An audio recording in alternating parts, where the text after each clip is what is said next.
Hello guys, কেমন আছো তোমরা সবাই? তো আমি দেখতেই পাচ্ছ জার্নি আমাদের দুজনের শুরু হয়ে গেছে। এই প্রথম এটা আমাদের দুজনের ট্রিপ।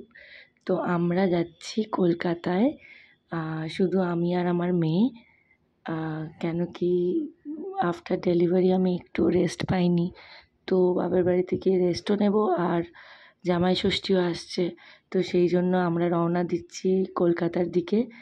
তো কিরম চুপটি করে আমার কাছে শুয়ে আছে, কম্বল টম্বল চাপা দিয়ে, দেখছো তোমরা। ওর একটা আলাদা বিছানা আমি ক্যারি করেছিলাম, আর প্লাস ভালো করে একদম কম্বল মুড়ি দিয়ে আমার কাছে শুইয়ে রেখেছিলাম।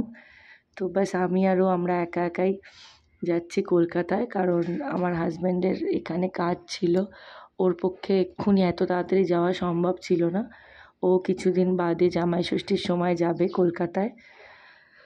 তো কাছাকাছি এসে গেছি, ওয়েস্ট বেঙ্গল আমরা ঢুকে গেছি। তো ও ঘুম থেকে উঠে পড়েছে, ওকে ফ্রেশ ট্রেশ করে দিয়েছি, আমি নিজে ফ্রেশ ট্রেশ হয়ে গেছি, হয়ে রেডি হয়ে গেছি। বাবা আসবে স্টেশনে আনতে, তো আমরা রেডি হয়ে নিচ্ছি। এই যে মোটামুটি কলকাতার কাছাকাছি এসেই গেছি। তো আমাদের এটা ফার্স্ট ট্রিপ দুজনের। তো আশা করি আমাদের জার্নিটা খুব ভালো হবে এবং কলকাতায় গিয়ে খুব মজা করব। মা বাবাও খুব এক্সাইটেড আমরা দুজন আসছি বলে। তারপর জামাই ষষ্ঠীটাও খুব ভালো করে সেলিব্রেট হবে। আর দেখতে দেখতে আমরা পৌঁছে গেছি কলকাতার বাড়িতে। এই যে মায়ের সাথে আমাদের সেলফি ভিডিও। দিদুন দাদুকে পেয়ে প্রচণ্ড আমার মেয়ে খুশি। তো আমরা এভাবেই সেলিব্রেট করব আমাদের জামাই ষষ্ঠী। Bye bye.